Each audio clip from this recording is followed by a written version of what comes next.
Welcome, everybody, to the Armchair Racers podcast. I'm your host, Kenny Kibbe, and with my co host, Austin Belke, as always.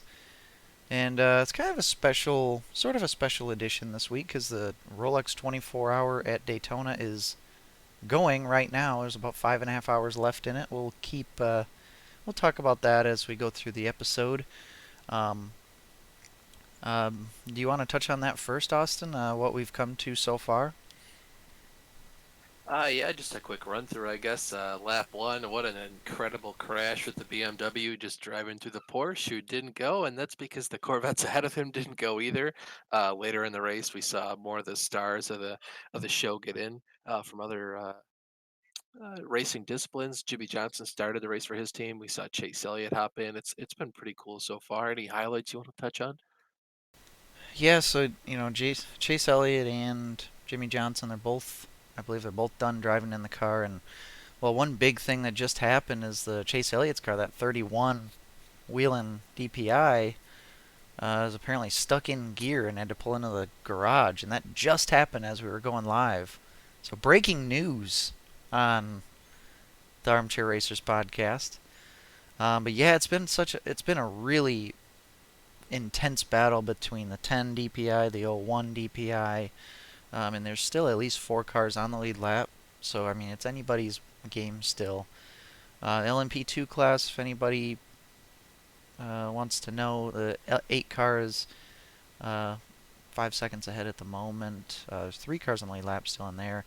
LMP3 class has been hasn't been very well contested. However, I know the Austin Dillon car, last I knew, they were fourth in class. That was probably an hour or so ago. So decent run for them. GT Le Mans, the Corvettes have been quite dominant. They've been 1-2 most of the time, and GTD's been a very good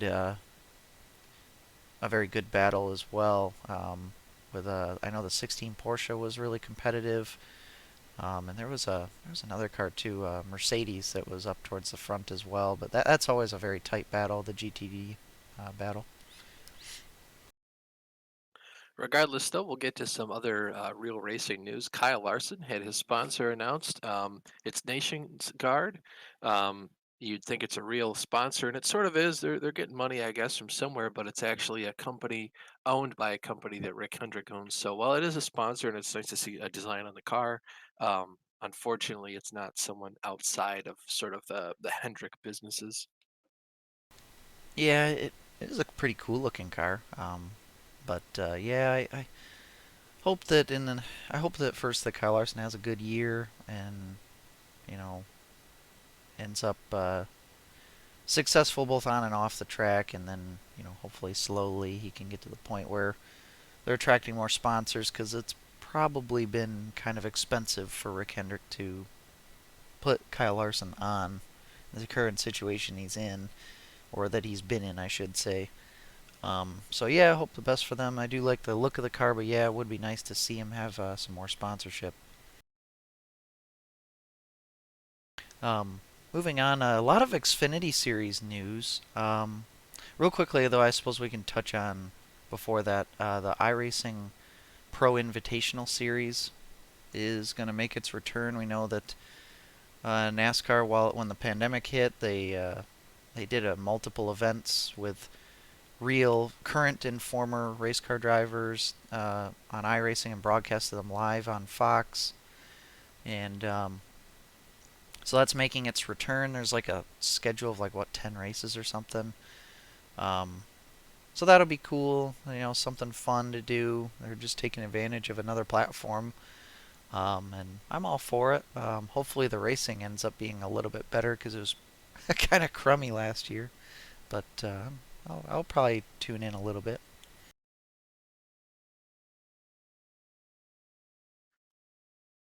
Kenny, do you want to touch on this next one? You're more familiar with Timothy Peters and the truck series. Yeah, so Timothy Peters is going to drive for full time for the first time in a few years now. He used to drive for, I believe, it was called Red Horse Racing, um, and was successful. He was a championship contender. He won races. Um, and that team shut down, and he hasn't really found a full-time ride since then. And he's going to drive for this team called Rackley WAR. It's a Chevrolet, number 25. I have no idea how competitive that truck's going to be, but Timothy, I think he's a very underrated driver, and he's a really nice guy. So I hope the best for him. Um, but yeah, I guess we'll move on to the Xfinity series. There's one uh, bigger point and then a lot of other smaller points that I can hit on. Yeah, so Jordan Anderson, you might remember him from driving the number 3 Bommarito truck in the Truck Series. He's driving, I forget what number it is, but it's the Bommarito car in the Xfinity Series. So it's really cool to see their team kind of moving up in the ranks through the NASCAR Series, and hopefully he does really well this year. Yeah, that'll be the number 31, I believe it is, and it's actually I think it's going to be in um, like an alliance with RCR. So the equipment's it's not going to be the greatest, but I kind of have at least once Jordan gets the reins, I kind of expect similar to like Ryan Sieg running ability. We'll see how Jordan does though. I do worry a little bit with him being owner driver. I'm not sure. I think there's going to be a line drawn where Jordan might have to step out of the car and give the reins to somebody else. But I'll give him a chance, and I'll definitely be rooting for him. And I think he's still going to be running Truck Series, but only part time. Yeah, I mean, it all depends on what the sponsor wants. If they're happy for Jordan to stay in the car, obviously it's his car. He owns it, so we can put anyone in there that he wants. But at some point, he might need to give the reins over to someone else. It's actually kind of news just yesterday. Martin's Motorsports is going to return for the full 2021 Xfinity Series. That's Tommy Joe Martins in that car, the 44, which had some decent runs. They fought for a few top tens, nothing really more than that. But there's a lot of these little Xfinity teams that they're really just kind of on the brink. Now, let's be honest. In the Xfinity Series, you basically have like around 10 cars and then everybody else. There's a huge gap there. But in that everybody else section, there's a lot of fluctuations. Cars waiting to have a breakout year, and Drivers waiting to have a breakout year. yes. So it's interesting to me to see who is going to be that best of the rest group. I know a lot of people probably don't care, but I do. So it's that was when we had Blake Cook a few years back who showed up out of nowhere. Ross Chastain in that number 4 car for JD Motorsports showed up. Um, Ryan Sieg kind of turned into that. Jeremy Clements has been that guy.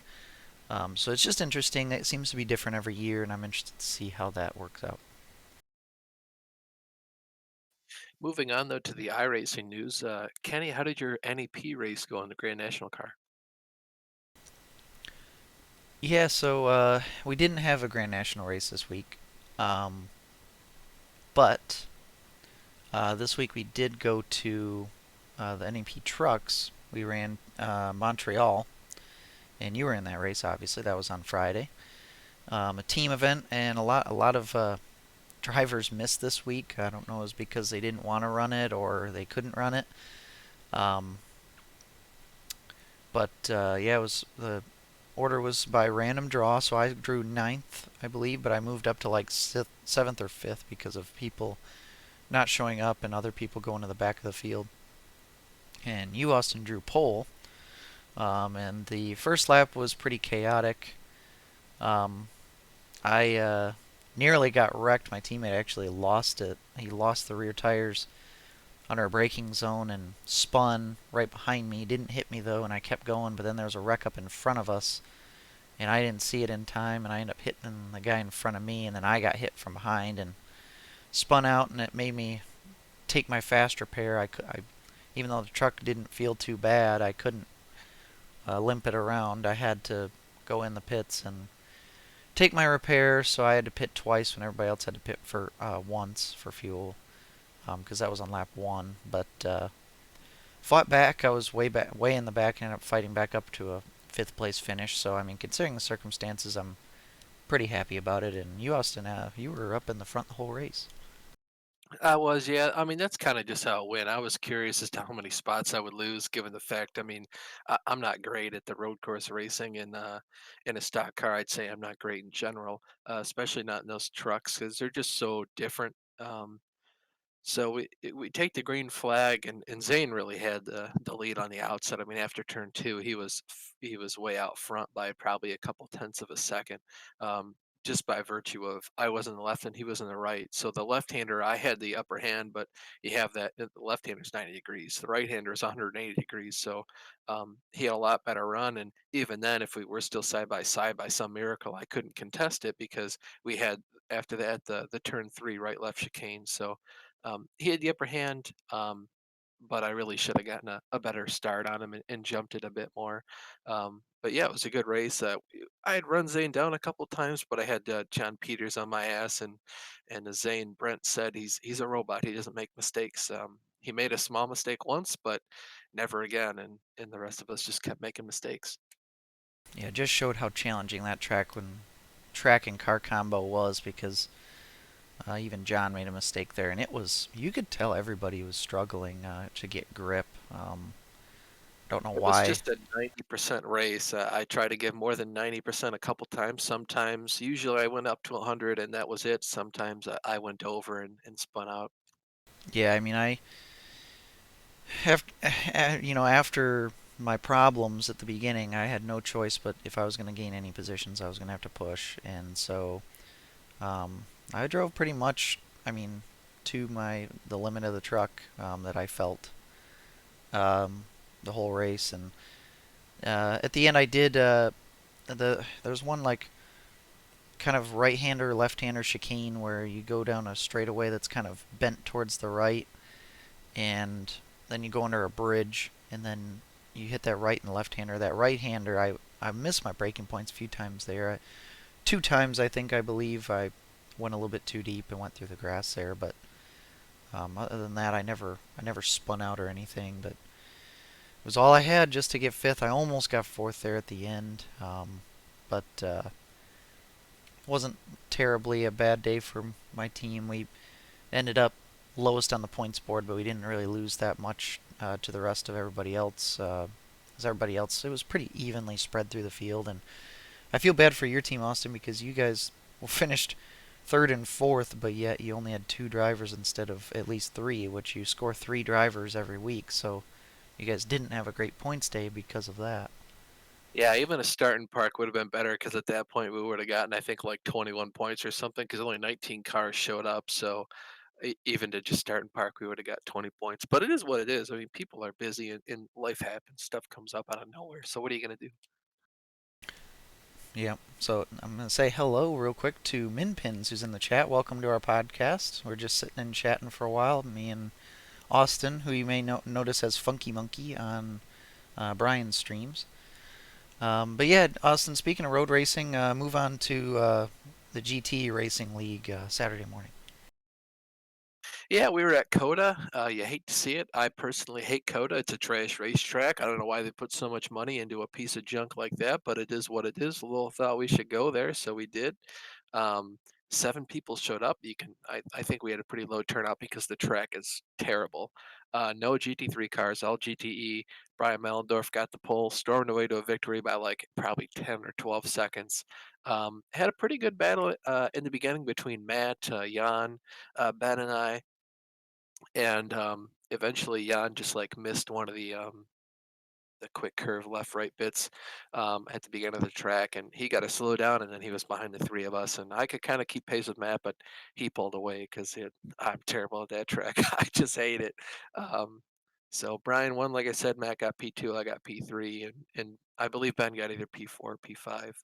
Um, but yeah, trash track. Yeah, I an eight car's not gonna really help it. At least you guys had a little bit of battling going on there. Anyways, we move on to the rest of the Saturday action, Bootleg Racing League. Um, but first was the street stocks, and I was watching the Rolex 24, and I set an alarm like, okay, I'm gonna wake up at this time, but I was accommodating for the old start time of the street stocks, so I ended up missing that race. So Austin, you'll have to talk about the street stocks as well. Yeah, Ryan Seneca started on the pole.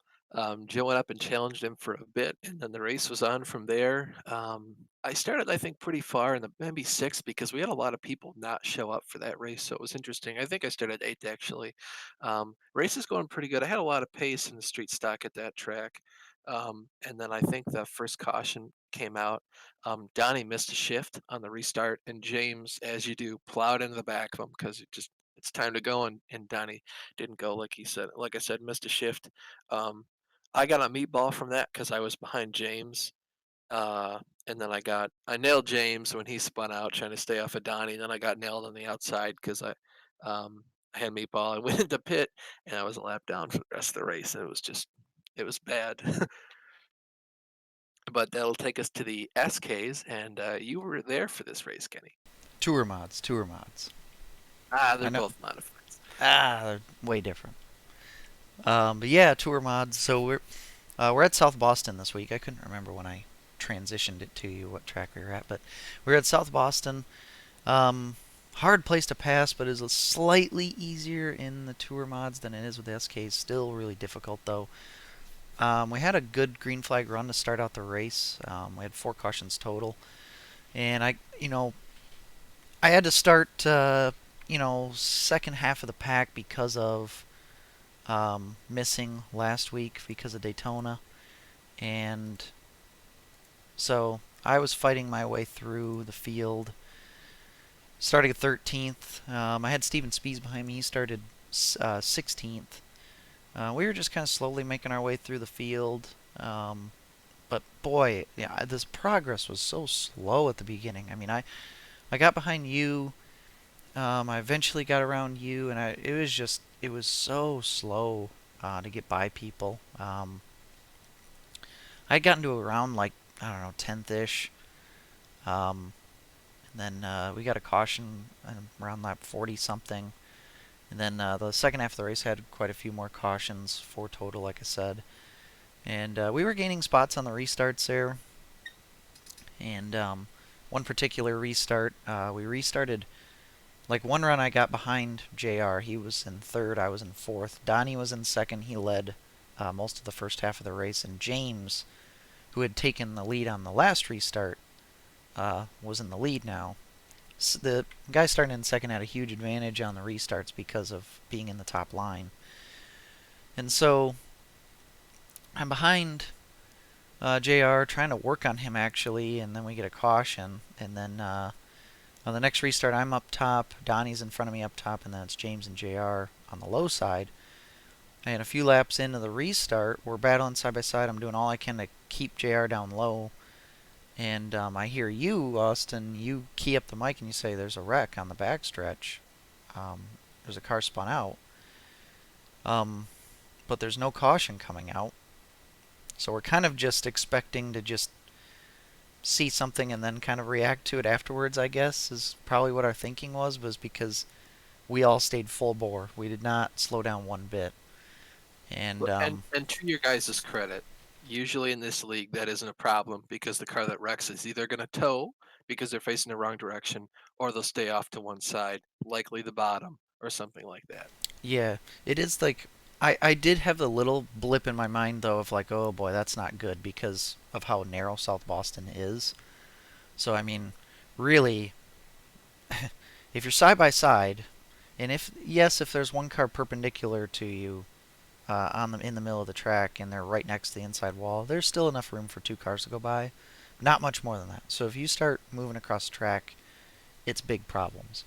And so we come off of turn two. I'm side by side with JR and Donnie's there too, and Lowell is in the track, and he's trying to get going again, and he pulls up the track, and there's just nowhere for JR to go, and he absolutely demolishes him.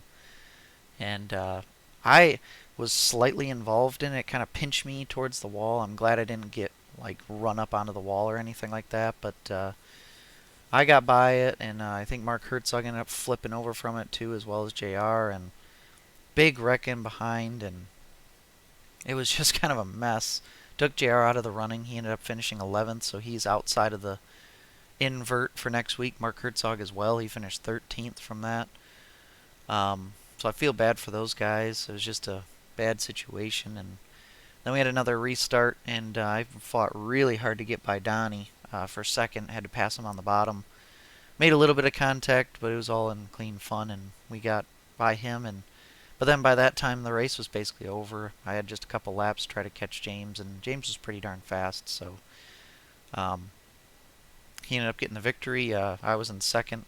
Austin, you end up in the top eight invert at least. You ended up sixth, so theoretically you'll start third next week. Yeah, it was a tough race. I know, like, I mean, I started in the back with you just by virtue of absolutely wrecking out as soon as I could last week. um, just bad luck there. But it was so hard to pass, and it was so hard to predict where people were going to be, just because when you start in the back, it's so hectic, and everybody just changes their lines at will, and I can't really afford to throw it into the corner on the high side, and hope someone won't be there when I get there, because I already have the two penalties. Yeah, I was I was full on pretty aggressive. I was overdriving way more than I wanted to, but I felt like on the top side that was the only way I could make a pass was to really drive it in up top and try to get next to somebody and make them think that I might be on their outside when coming off the corner, so that hopefully they'd give me the top lane, and that would just help me because they wouldn't have to drive off the corner, and then I could start to actually initiate my pass. There weren't many people that were towards the back that were really taking that line away from me. So once I really showed my nose up there, they pretty much let me have it. But I was being really aggressive, over driving it. I didn't have probably didn't have much of a car by the time I got up to second, but happy of the run regardless. Yep. So we'll transition now to the Grand National race. You started in the top eight. I think I started in the top eight as well. I think I started third or something, which not great being on the inside. You started sixth though. Yeah, so we started in sixth place, and I really wanted to take advantage of that high line starting spot. I was actually planning on being at least aggressive enough to try to pass the guys that were on the low side, which one of them was JR. He started fifth. But I was behind Justin Morton, who started fourth, and we got going, and JR was obviously really fighting to try to get uh, up into the preferred lane, and he was trying to pass Justin, and I really wanted him to push it. And I think JR being as good as he is, though, just he got past Justin, and I was like, dang it, man, that's probably the end of the race right there. And so when that happened, it was JR, Justin, and myself. We were in fourth, fifth, sixth, and we just kind of marched our way through the field. We had to get by you, and we had to get by Ruben, who was in the lead, and Lowell was in second. And we just kind of slowly worked our way past all them, and then I was behind Justin for a while, and then we finally got a restart. We only had one caution that race, and I was on the inside of Justin and really wanted to fight hard to get that spot, and in case we had another restart. So I did, and ended up getting by him somehow. But then we never got another restart, and my tires were so hot from all that work that didn't really have much uh, left in the tank for JR, and he ran away with the victory. So he was first, I was second, Justin was third, and Austin, you did end up eighth, so you'll be on the pole. While I try to get our guest in here, talk about the race from your perspective. Yeah, I started third. I really wanted to try conserve my tires, but I saw Lowell was pretty slow at the start, or at least maybe conserving his tires a bit more than I was. So I was really trying to get past him, and I guess I made my tires angry because they just did not want to do anything for me for like the last 70 laps of the race. I mean, I was still competitive, but in my opinion, I was largely slower than I would have liked to have been. But I think there's just something about the line at South Boston that isn't great. But the high line was okay. You could kind of hold somebody off if you tried really hard, but it was pretty tough going. Had a pretty good battle with Kurt and Todd. as well as with Mark Herzog. He just threw it in and like a slider move on a dirt track and just slid up into me, and I got pretty ticked off. But it's hard racing. It just feels bad to be used up like that, especially when like so you can tell someone just over drives their shit into the corner and floats up in front of you. And I'm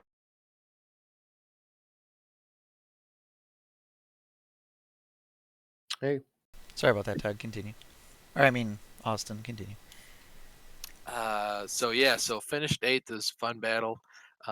But we do have our guest with us now. He's someone who I've seen drive a loose race car really well. Apparently, it's because he burns up the rear tires, in his opinion. But we have the driver of the '87 car, Todd Liston, with us. Todd, how's it going? hey, it's going pretty good. Nice to be with you guys. Yeah, Todd. So you're pretty long tenured bootlegger anymore. We'll we'll get to bootleg in a little bit, but first off, we like to on this show kind of go into everybody's like origins into how they got interested in either real racing or iRacing or usually both. Um, so yeah, like where do you stand as far as your real racing fandom? What kind of disciplines are you a big fan of paying attention to, and where did all that start? Well, I would say that I got more into it from the video game kind of aspect. Um, when I was about 8 or so, I played NASCAR Racing 2 for the first time. I was visiting my aunt in Florida. They had NASCAR Racing 2, and I think that was still pretty new at the time, I think maybe. And I only played it a couple times then, and then from then on, hadn't played for a while, and I kind of watched NASCAR. My dad watched it on Sundays, and I followed it and had like die casts and stuff like that. And but I never really got too much into like physically going to the races too much until I was older. Um, the first track I went to was Anderson Speedway. It was like a short track, a couple hours for me, and they had figure eights and like Saturday Night Oval racing. It's I think it was Eighth Mile. I forget. It's a short little track though. Um, but I actually have I've both places I've lived now since I've gotten older. I've been going to dirt track racing a lot more. Because both of them, both have dirt tracks, and I'm from Gas City, Indiana,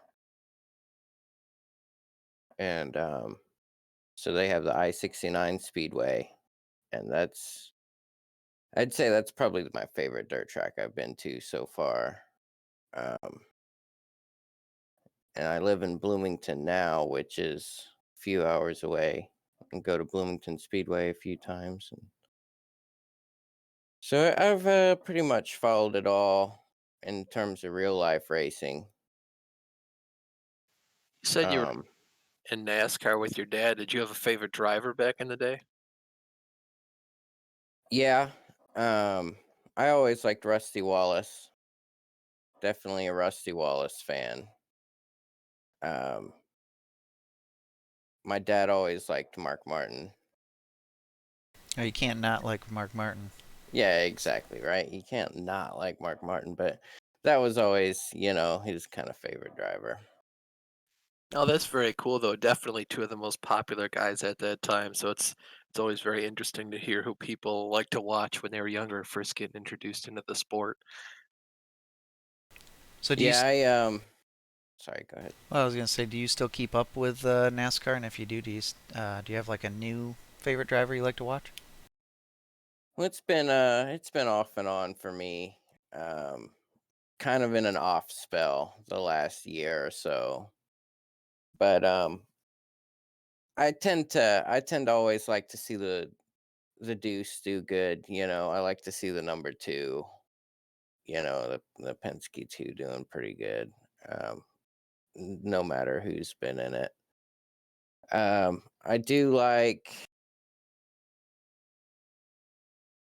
I do like Kevin Harvick in a way, kind of. He's a little he's aging a little bit to me in a certain way that you know, I don't know. Sometimes it's kind of questionable, you know. But Yeah, so this is a good thing, it's entertainment, it's racing and entertainment, so you got to have some of the drama in there, it adds flavor. how many dirt tracks do you think you've been to over the years? I haven't been to many. Um I think it's just been those two. But I've talked to my wife into it, and I think we're gonna start touring Indiana a little bit more now. I really want to go to Indianapolis Speedway and watch one of the. I was hoping to get. I don't know what their future is with NASCAR, but it doesn't seem like it's gonna. I Yeah, don't know. It's going to change at least, and I'd like to see it on the oval. yeah, a road course at the very best, and that's fine. But you have limited visibility even if they're on the oval, so it's pretty weird. Yeah. The thing that's kept me away from it is I don't know why they love to schedule that right in the middle of like Indiana heat waves. But it's Yeah. like you know exactly what's gonna happen. Like I guess that's the best part in the schedule for like this is the worst time in my opinion, to come here to see a race. I'm just like I do not want to be outside like September. Yeah, it's like when they have the race at MIS in August. However, they always used to have two races. So like the June race would be nice, but the August race would be horrible. Um, or it was either August or July. But still, those July and August, two hottest months around here. Um, but I think now isn't MIS going to be downscaled to one race Yeah, this it's year? just one So race, and they chose the August race, which kind of yeah, sucks because it was always nice to get done with school and go on summer break, and you got to start it off with NASCAR, and now it'll be one of the last things you do. Yeah. yeah, and the worst weather. But I mean, I can understand that they would want it then because I would assume that there's less chance of rain in that month than there is in June, and I know rain's always been a problem at MIS, so there is that. But I digress. So obviously, we just learned what got you into real racing, and part of that was video games. Did you play any other video games? Oh, yes. Oh, yes. I think I've played almost all of the NASCAR video games in the past.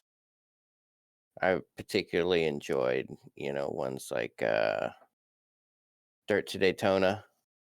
That was a fun one. Um, NASCAR Racing 2003, obviously. I think a lot of people have played that one. Um, Have you played any other disciplines of games other than racing games? oh, yeah. Um, I like simulator games in general.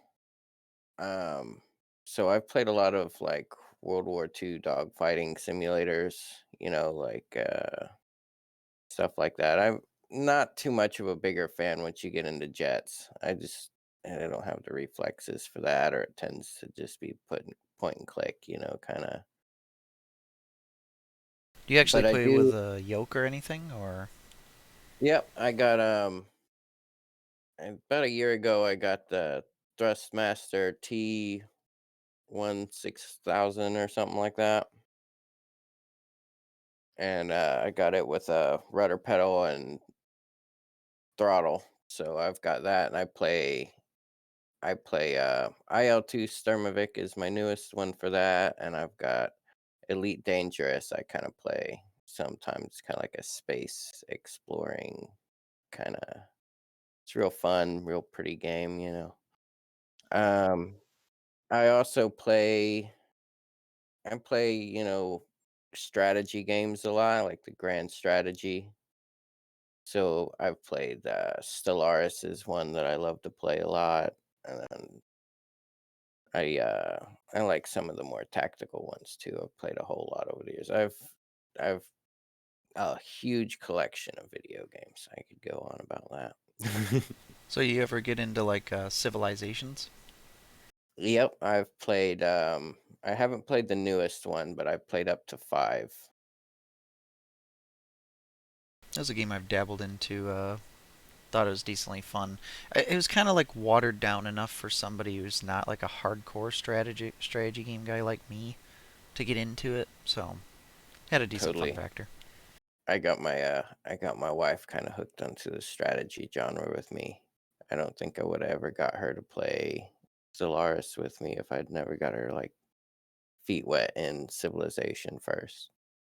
One The the simulation game I know you play was Microsoft Flight Simulator, and you said something really interesting that you would often start a flight and it'd be a 3-hour flight, so you go take a nap and then wake up just in time to land the plane.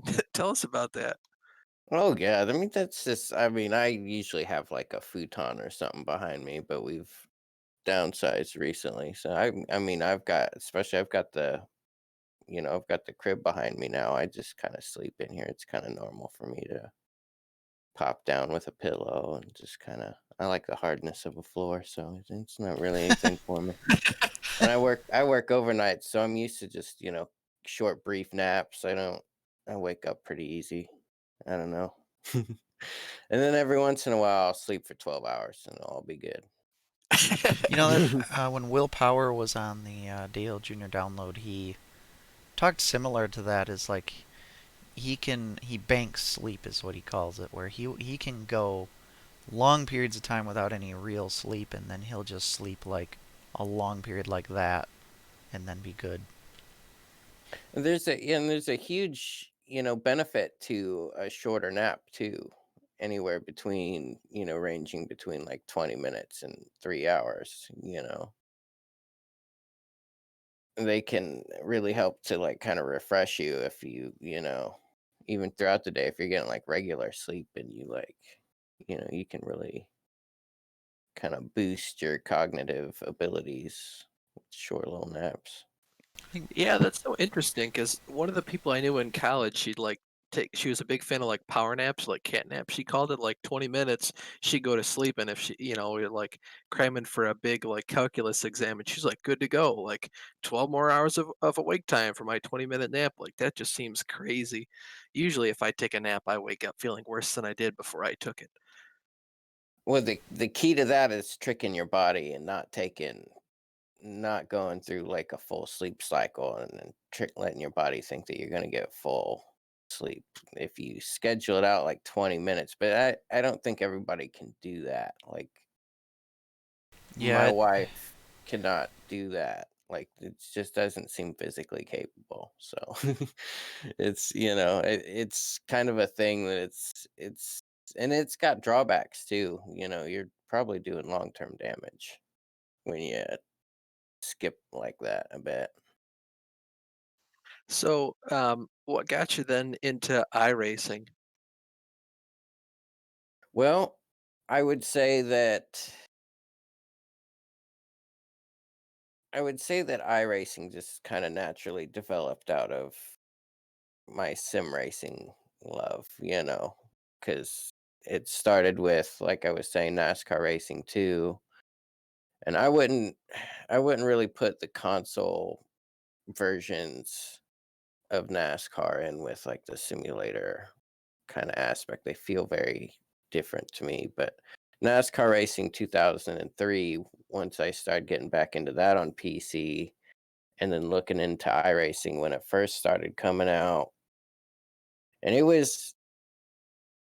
I'm not going to lie, I'm not of the idea that a video game should cost hundreds and hundreds of dollars. I mean, I like to have hundreds of video games. And to do that, my video games have to be pretty cheap. But, you know, um, I was looking at it and, definitely offers something that no other game at the time offered, which was large scale. You could load up, hop. You didn't have to like find a league, of people. You'd have people in a lobby all the time that you'd be able to race and at least be semi clean. It wasn't just like Grand Theft Auto smash you in the rear end all the time, because that's what it felt like on all the PlayStation consoles and anything I'd played before. And it's definitely was a choice that once I made it, I decided that once I made the leap, it was refreshing enough that I really wanted to stay in it. So, So what then brought you to BRL? well, actually, for work, I'm a custodian, and I oftentimes load up kind of like I'll download YouTube videos and listen to kind of like GSRC time is what I was listening to. And I kind of was following Bootleg Racing League, and it seemed, like a real kind of cool thing to get into. Have a little Saturday night racing league, kind of hop in and run. So, I put in the application and started in the street stock series like everybody else. And everybody gets better. Obviously, it's definitely, changed a lot through the course and time, but I mean, I definitely would say that it's the league that I've learned the most in since joining the service through bootleg and its subsidiary dirt leagues and stuff like that. Is there any particular discipline in BRL, whether it be on the pavement or the dirt side, that you've enjoyed the most? Um, Current or former? I would say that the modifieds are my favorite. It kind of has a bit of nostalgia to me, obviously, from being the first kind of mainline. I like the tour modifieds now. I mean, I would say stick with those for sure, but I definitely have a favorite of the modifieds in bootleg. Yeah, I've been having a lot of fun in the tours as well. A little more of a driver's car than the SK, and I enjoy the power that they have and how fast they are. Yeah, I'm not gonna lie, the saddest thing to me was that we adopted the ARCA cars. The saddest and one of the best things for me, because it made me take one of the cars that I hated to drive the most on the series and spend a lot of time driving it and a lot of time, and I still hate it. I still hate driving it. I hate getting in it. But it has made me learn a lot about that car, and that has made me learn a lot about driving a lot of oval cars. Um, the other cars, like the super late model, I've kind of been able to adapt a little bit and learn how to drive it a little bit, even though I feel like they're considerably different. But it's just made me learn a little bit more about kind of like the physics of everything going on, because I've never really been around a real car.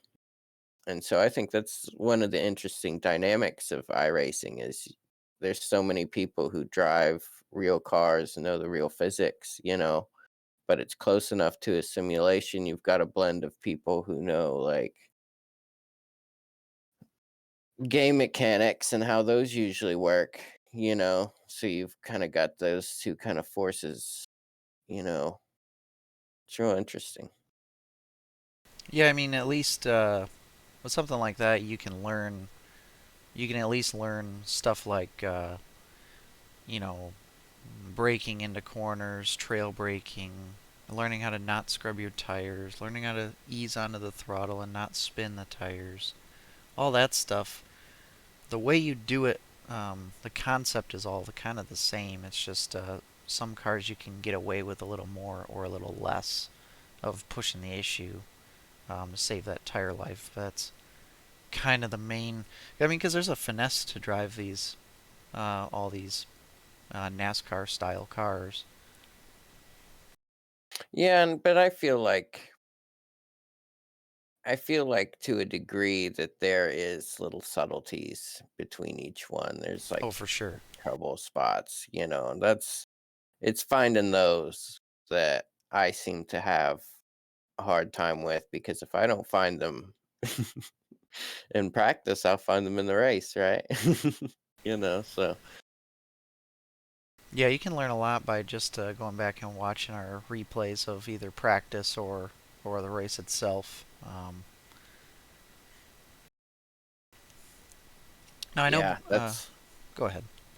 I was gonna say that's another thing that I've grown to love iRacing, was its replay capabilities. You can go back and you can re-record, you can rewatch a whole race from every angle, see every little bit of an incident that happened. Have you experimented with the AI at all in iRacing? I have a little bit. I have a Usually when I want it, they don't have it. Yeah, That nine seems times to out be of my 10. experience. Yeah, it's either the Um, car isn't for that track or they have the car, um, but there is no AI, or like the AI is really weird, or they'll have the track but not the car you want. I mean that yeah, they're really milking out that partial rollout, aren't they? Yeah, well, I mean, it's a long process when you've got like probably 100 cars and like 200 tracks on the surface. It's it's hard to get them all out. I mean, I agree, but you'd think that they'd have some kind of streamlining process. I don't know.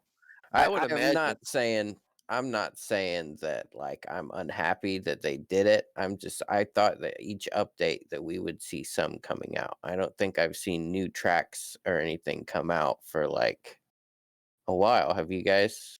I Have I Not I been really. think missing they an came out with, update? like, 2 more. They come out with, like, 2 more every update. I'm not sure about the most recent one, if they added any, but I know there are a substantial amount more than they had when they first rolled it out, and they keep kinda just sprinkling them in. And so it's pretty nice to keep getting them, but I can tell you I've been messing with the AI trying to do, like, a cup season like NASCAR or NR 2003 style, and I was at, like, Chicagoland or something, and the AI just run me up in the wall or run me down off the racetrack onto the apron. So they're like, even though they're there, they're still kind of buggy. Yeah, I'm I wondering mean, too. Like if you have like substantial car updates and stuff, and like setup updates and things like that, I wonder if that may put a hindrance on AI too. Like the AI might have to be changed around a new setup or whatever. you're gonna have that for sure. You know what I mean? Unless you have an on rails approach to how your cars are going to go around the track. And I think that's really the problem with AI is, you have to make it think like a person. So you have to make it go through all the actions a person would take realistically, rather than ultimately knowing exactly what to do, or the opposite of that, just being on rails because it doesn't have to think, it just kind of follows its path. Yeah, And and it's difficult too because I've loaded in sometimes and they do not use my same setup. They have their own setup. So every time they go through a rules change, they have to update all the setups. And I'm sure it takes probably an entire month. but to that point they kind of knew these challenges when they rolled it out. And Oh, definitely. at this point they're coming out with probably fewer tracks with AI than they are releasing new tracks. And I would just like to see.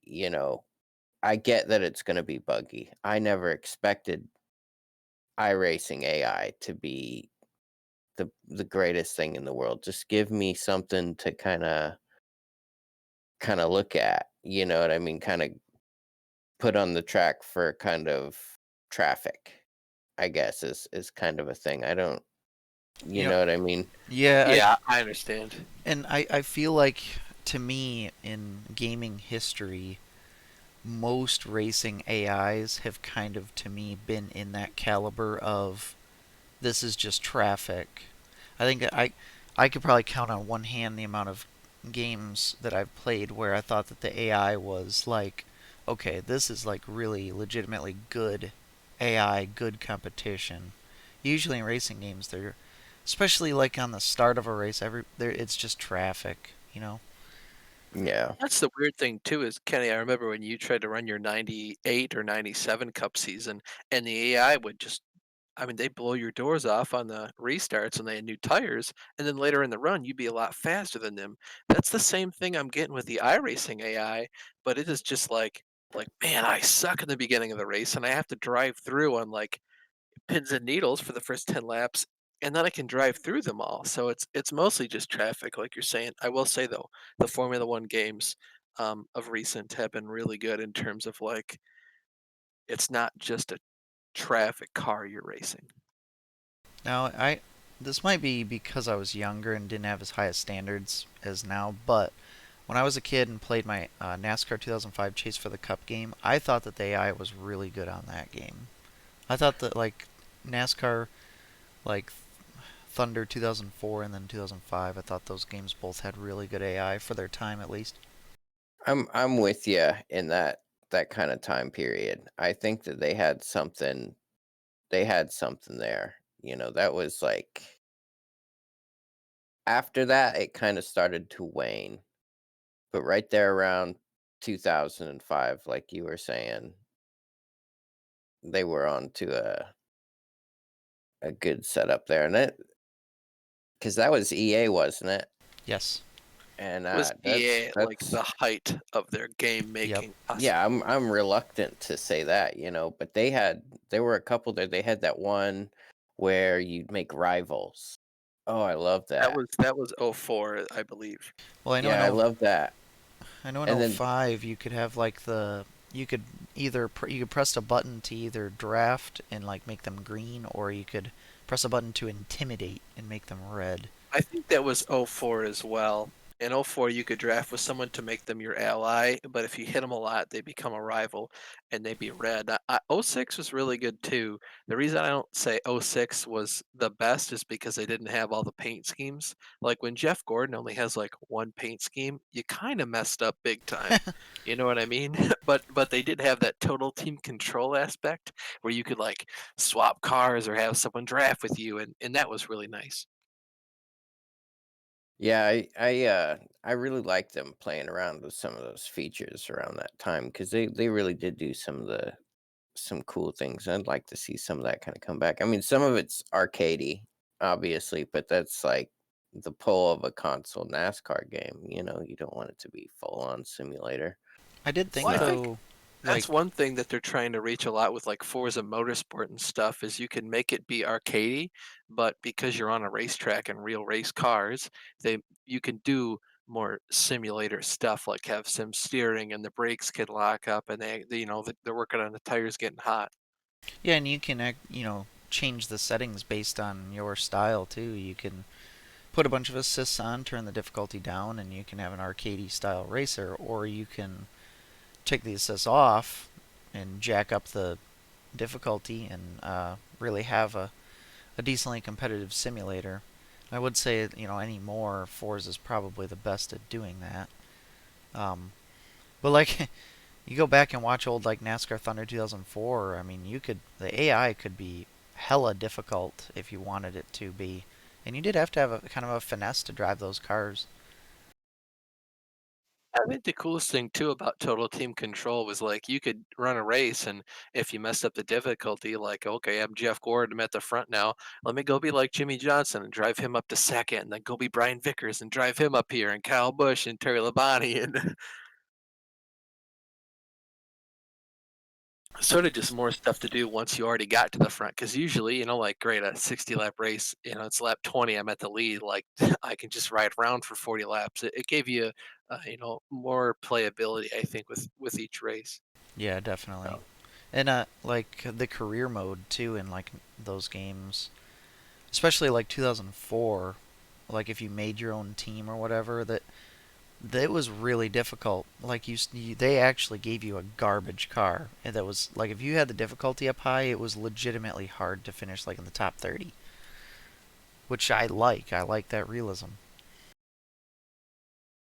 For sure. And I agree with you on the aspect of I like to have a range of difficulty settings.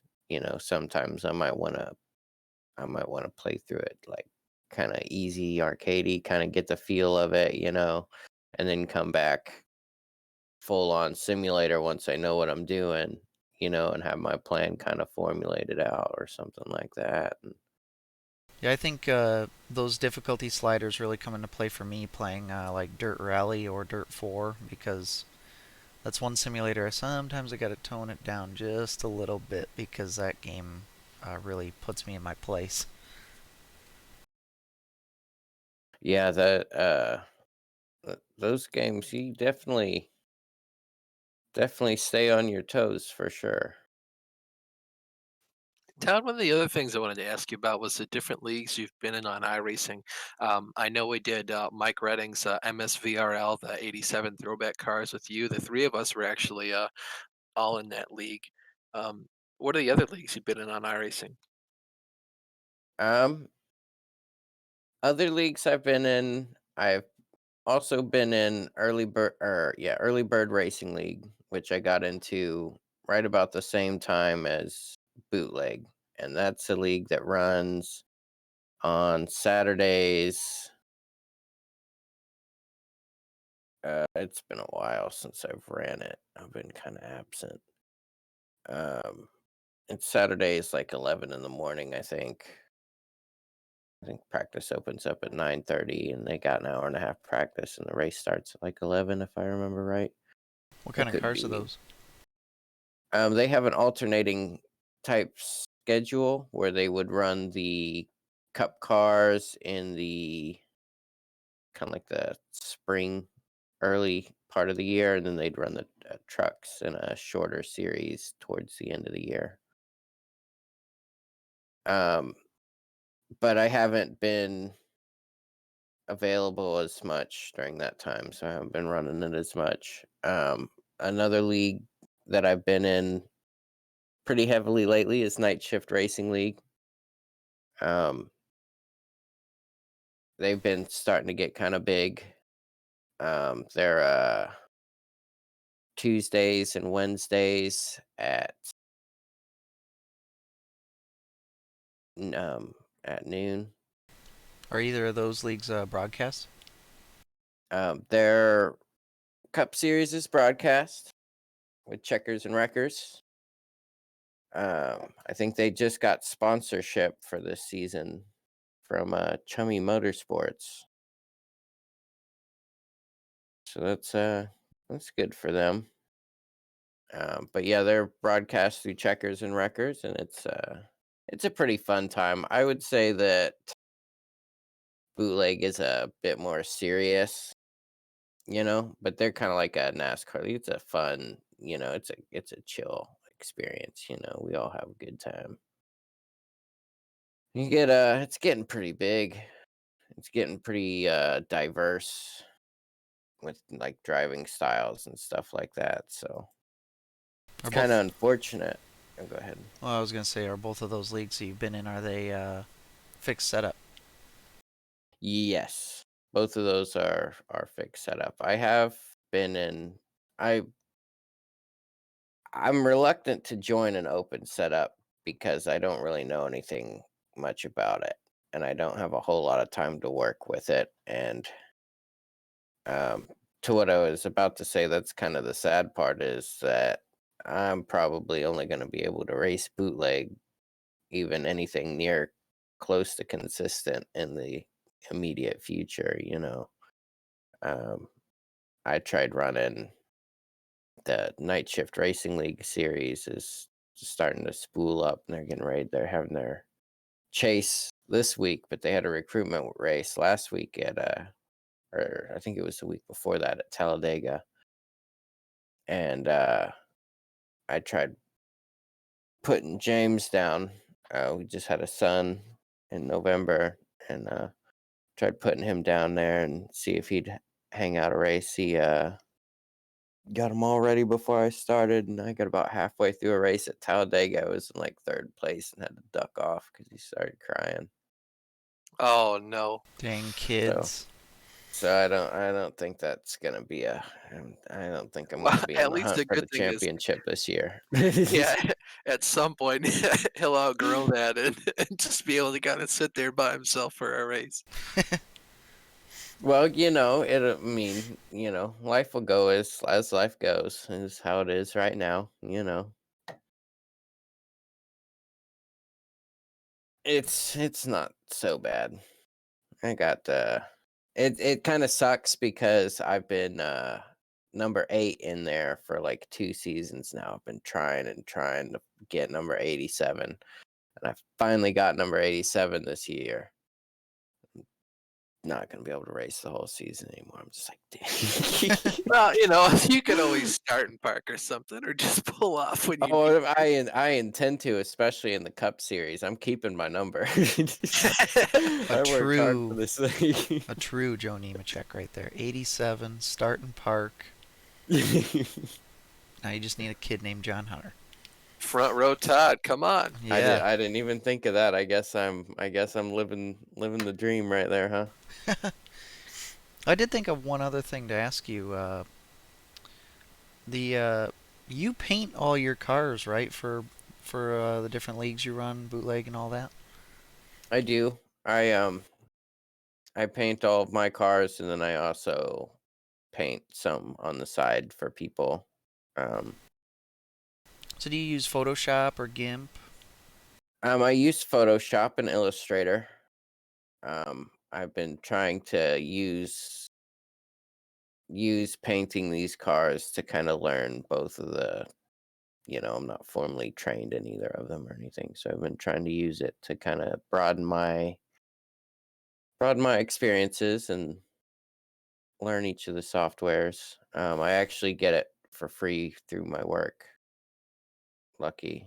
So Yeah, I was gonna ask you if you had any type of training on it, or if you just kind of just played around with it. If you're basically self-taught, then props to you. Your cars look pretty darn good every week, and I like the new yellow and black look. I know you've always used to be more of a blue car kind of guy.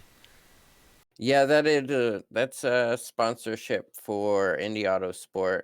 Um, that's the green and blue schemes that you see are Max Fast, real estate advising. Um, those are coming with English tags soon for everybody. Um, Finally, I can know what they say. yeah, I had a laugh at your expense in there in the chat when we were discussing it in the logos. um, and then we had a Sim Racer coin on there, which I don't know a whole lot about cryptocurrency, but I guess they're trying to do something, set something up. I think it was in 2021 for cryptocurrency to be used between kind of like iRacing kind of concept. I think not just iRacing, but racing games in general. So they would trade not only for things like paints and payout to winners of races, but it'd also be tradable for, I guess they had some kind of concept for like an in-game garage type thing, which that in my opinion is not necessarily kind of like, I don't want to be paying to make my virtual car better. That Yeah. just seems Yeah, ridiculous. that's But I too do pay to kind win. of there is kind of like an idea that I like about man, I don't know, cryptocurrency. I guess it's kind of a thing now. Well, Oh, I And mean, I'm sitting yeah. there under caution. I'm like trying to read your rear end and the SKs, the cup cars, and something. I was like, Todd, what in the world is your sponsor? Because this is not English. Like, what does it even mean? I was kind of thinking that too. I was like, I'm gonna put this on there. Nobody's gonna know what it means. And I was like, that could either be a good thing or a bad thing. I think they really sponsor kind of our road side, which sees a lot more international I was gonna say viewership. you're gonna need to branch out of the I don't American I market. don't think yeah, I don't think I don't think you're probably too interested in, you know, your current situation hiring. I don't know, maybe you want to expand overseas, Austin. Maybe it's perfect time for you. You get it take your Nah. operation overseas. So is that like a team that you're technically on then? Yeah. It's my buddy's team. We grew up together, raced bikes, played a lot of the NASCAR games that we kind of talked about. Most of the PlayStation ones. Oh, that's cool. Then Um, I like that. I like when you actually have like a platform that you can put onto your virtual cars. It I don't know, makes it a little more personal, I guess. I think it's even cool that he's had this relationship for a long time with kid he grew up with, and now they're in iRacing, and they kind of have this platform to, I guess, be on the same team and have a sponsor. Yeah, neither Austin or I can say that. Most of our like real life friends don't even have iRacing, let alone have a team and everything like that. Yeah, So I only have one, and I got him into iRacing when we were in college because I met him in college. So that that's it, just one. I had gotten one friend in iRacing, but he didn't stick with it, so he doesn't have it anymore. So it's basically just me. yeah, and that's been kind of my experience too. I mean, he's, literally the only one, and he actually wasn't too into it. He played the or the PlayStation version a lot, like, and he was content with that. That was about as far as he wanted to delve into it. And I moved to Bloomington here, and it'd been a few years, and I saw him post on Facebook, and he was posting a video recording of him racing iRacing, and I hit him up, and I'm like, "What are you doing there?" I do that too. So that was pretty cool. Yeah, that's very Uh, cool. and then it kind of matured back in over there, and I run with them a little bit. It's fairly big. They've got 3 or 4 racers that are trying for the road to pro. They fielded a couple cars. I didn't actually run with them on the endurance aspect, but they've always got people in there. Seems like running them endurance cars, and I do paint up a lot of cars for them. And I try to be around. I'm not superstar racer. I'm not super contributing. I find it hard enough just to find people that I can race with in the same time slot because my schedule's all over the place. Well, before we let you go, we have a couple of quick hitters that we like to give most of our guests. First, do you have a bucket list race that you would like to go to anywhere in the world? Oh, that's a good question. Um, I would say I haven't been to any of the big ones, so I mean, I guess obviously, like a Daytona 500 would be pretty nice. Um, and Daytona 500, or I obviously intend on going to Indianapolis, so that's not a bucket list one. That's just gonna happen. So Now, um, is this? I mean, you talked about going there for NASCAR. Is there an interest in seeing the Indy 500 there? yeah, it definitely is. I think at this rate, it's probably going to be pretty high competition considering they're only letting what, like half the people in or whatever. Well, maybe you go see the race no one wants to see in NASCAR, and then They're next kind year, of uh, go see IndyCar. they're kind of dicks about it around here. they're That's they one thing I will say about fans is they're kind of like nose toward the sky, posh toward forms of auto racing. Like, when they have a race wherever you're at, do they push the cable broadcast off, like, 4 hours later so you get, like, penalized for not going to the racetrack? Because they definitely do that here. No, but I think that's Roger Penske really trying to get the Detroit Belle Isle Grand Oh Prix. no, Like, they've done that since I was a kid, man. That ain't him. That's whatever dick was in charge of it before. you know, that's what I'm saying. I think it's Roger because he started the Grand Prix because we can see it live. Like, it's actually broadcast on like NBC Oh here yeah, in Greenwich. Yeah, so I not for everywhere this. but Indiana. Well, that's it is. Yeah, the brick or the brickyard. So it's Indy 500. They're gonna want to push it off, and to their credit, they have stands like all the way around the track, and they can fit like what 300,000 people. Oh yeah, totally. But people come from around the world because it's such a prestigious race too. I mean, as long as you don't screw it up, like it is in many. And I don't know if it's so much the core of IndyCar anymore. I think it's really kind of losing its luster a little bit, but it really was the core of IndyCar for quite a while. Oh, there is I mean, it's the Indy 500. It's one of the biggest races in the world. It just kind of sucks that like with these aero packages now, it's hard to call it the same kind of racing it was back in the day, but it's still a spectacle. It's the one IndyCar race I want to watch at least some of every year, and it's just sort of on that, the best day for motor racing. You got Monaco, Indy, and then in the World 600. So it's a great day.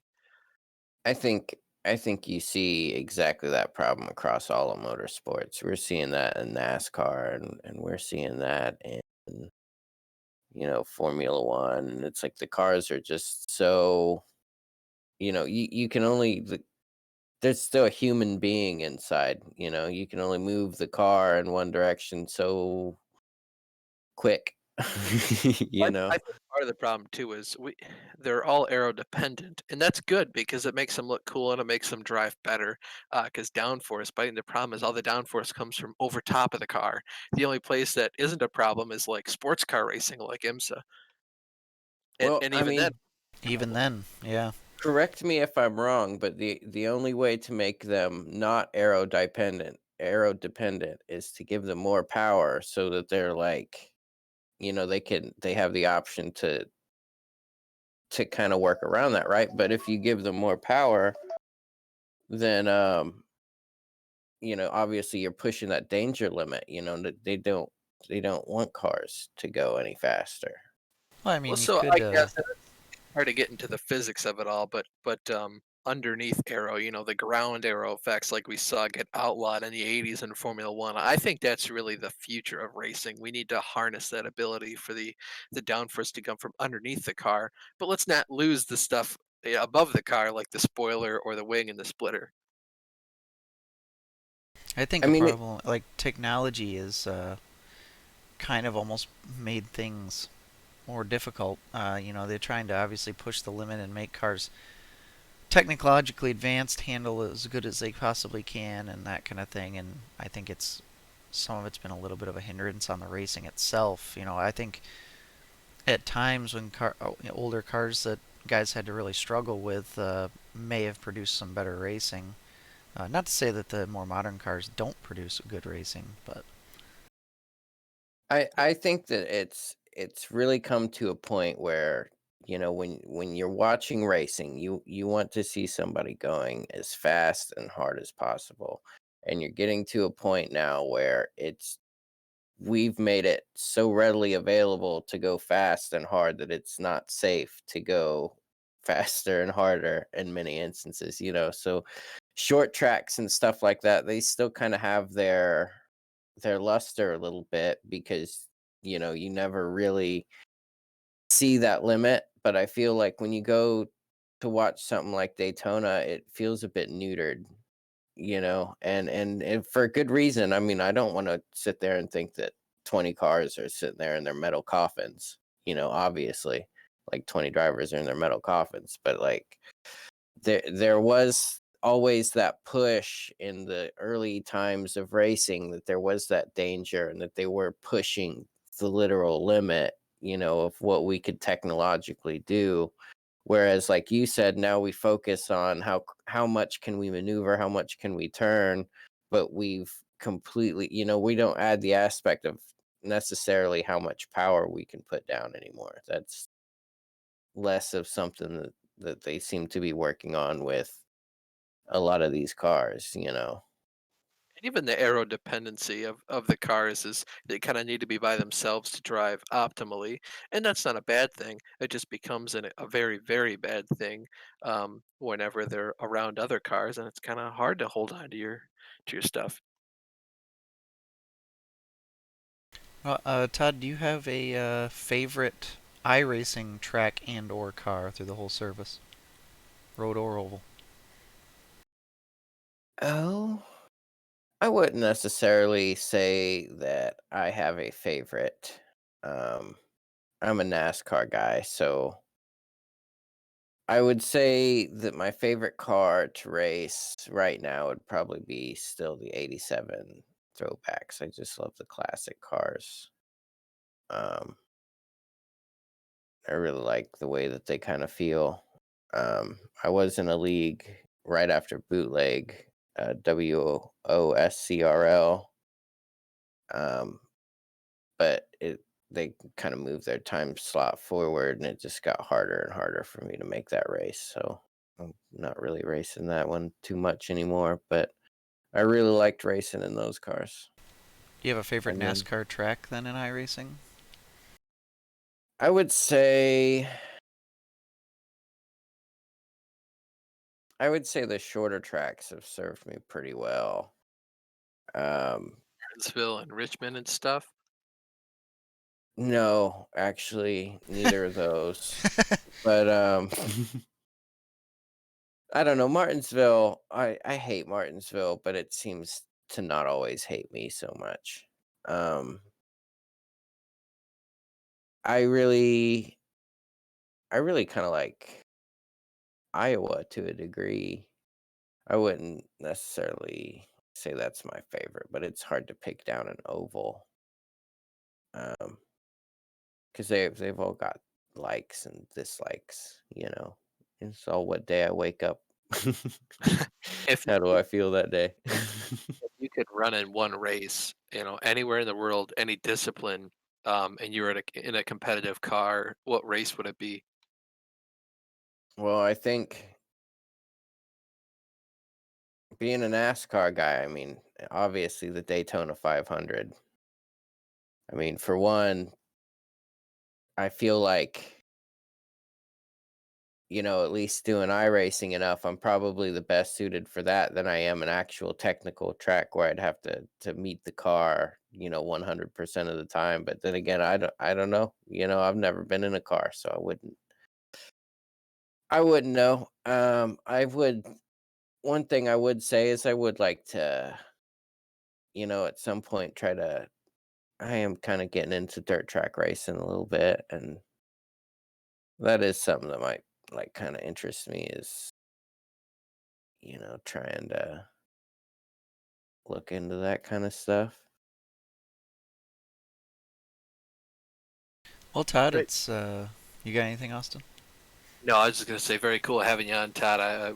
We definitely appreciate your time this Sunday morning. That's all the questions I had. Yep. Yeah. Thanks for coming on board with us, Todd. And it's been a pleasure racing with you for gosh, couple of years now in bootleg. Nice to see that you've been one of the constant members with us for a while now. But yeah, And hope he constant, even through having James, and hopefully he can lay down and and let Dad race. yeah.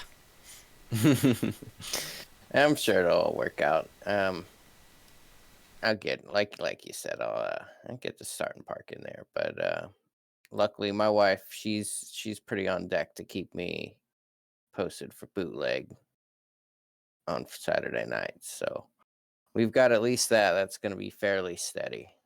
As long as I'm around, I'll be able to keep around for those. So I'm looking forward to racing with you guys for hopefully more years to come. Awesome. Yeah, we'll definitely see you next week. And thanks for coming on board again on the podcast. And you're free to disconnect from the call. Thank you guys for having me. Thanks, Todd. Thanks for coming on, Todd. Well, that was Todd Liston. Um, kind of been like He's always been like one of the quietest guys on in bootleg, but but if you ever like reach out to talk to him, he does open up to you, and he's always been a cool guy, and he's just been one of the stalemates in bootleg for a while now. So it's cool to be able to talk to him. Yeah, Todd's one of the guys that uh, he races you how you race him, and if you race him clean, he's one of the best people to race against. And we spoke to Todd a lot last night too, just discussing stuff. He's probably one of the first people I actually talked at length with in BRL, and that was fun to talk to him. Oh wow, there's just a wreck in I 24. Mercedes just took a Ferrari out. That's hard racing. I was half tempted to completely interrupt you because that was the battle for the GTD lead, and they had just pitted together, came out of the pits together, and they were battling on cold tires. And You see his wing flex going up onto the tires and then coming back down, and it yeah, still looks like I don't know what those things are made of, but iRacing, I think we messed up. they're playing a replay right now. That Mercedes has been quite aggressive this whole race, but well, really so is that Ferrari. But looks like the Mercedes was on the inside, and the Ferrari didn't give him enough And room.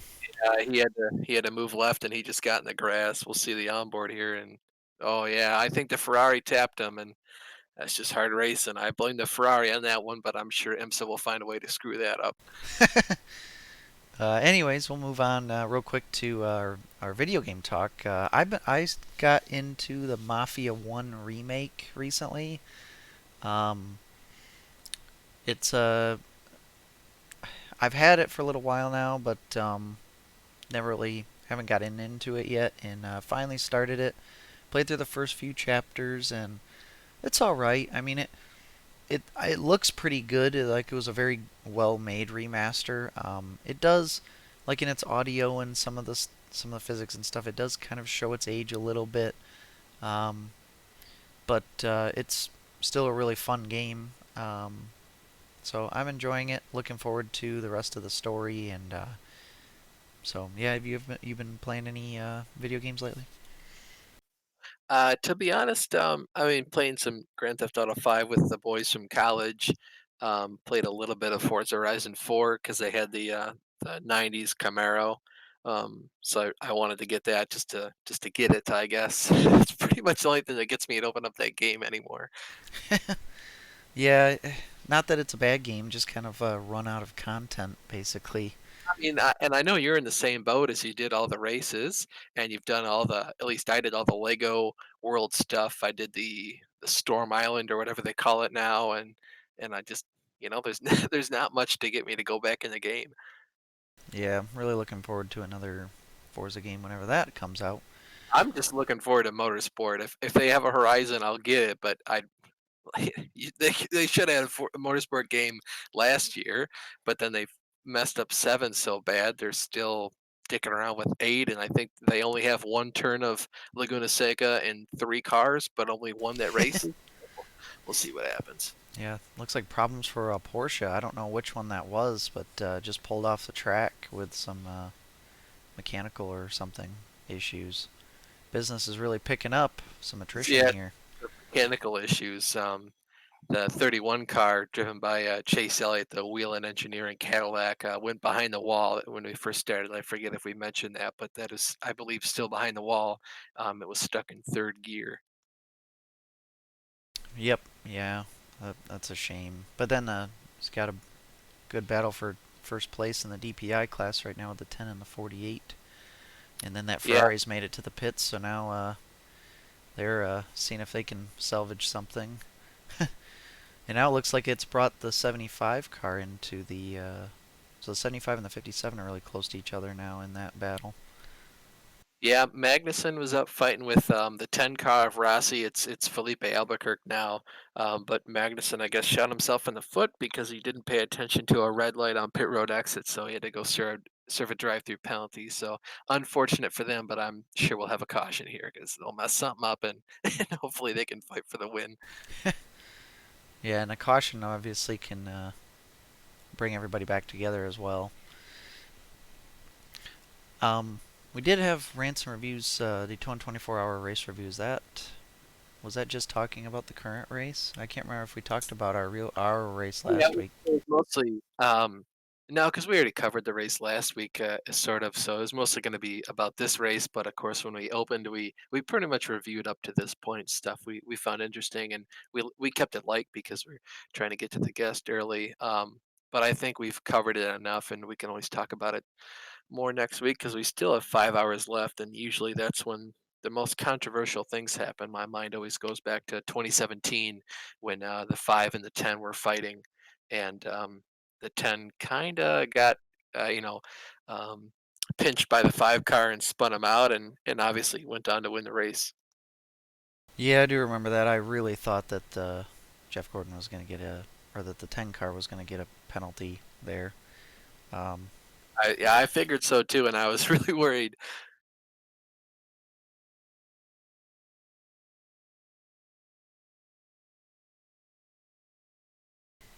Yep, finally finished the Jeff Gordon car. Came out largely pretty all right. Definitely the first of many Rainbow Warrior cars I'll do. Definitely Jeff Gordon cars in general turned out pretty okay. Um, my next 2 cars are going to be Dale Earnhardt's '87 Wrangler, the Aero Coupe, and then I got this, and this is actually kind of a rant too. My dad and I bought kind of like a lot of models or model kits. One of them came with the AMT number 48 Lowe's Monte Carlo from like 2003. The problem with these is that even though they're built to scale, allegedly, you look at this body and the Revell body, and they look completely different. So there's no aftermarket set of decals that are made for this car. So like Jeff Gordon's 2004, 2003 Pepsi million or billion dollar car, those decals don't work because it's not built to the same scale. It's like taller and like fatter in weird dimensions. Um, I did though. I found a Joe Nemechek 25 UAW Delphi Chevrolet, and the only thing I have to do is paint the middle of the car black and add these 2 like black circles. So I bought those decals for it, so um, it won't have to be a test car. nice. And I think didn't Joe Nemechek get his? He got a win in that car, didn't he? In 2000, was it in I, '03 or was I it couldn't in tell you '02? that. As much as I probably should know about it, I don't know much about those seasons. Anyways, we'll have to look that up. But yeah, so I think we'll close out the episode there. Todd again was a good guest for us, and yeah, I'm gonna go back to watching the Rolex 24. We got still quite a few hours left to go because of a later start time this year. And yeah, I'll root for the Cadillacs and the Corvettes and see how many people are going to take each other out for the GTD lead.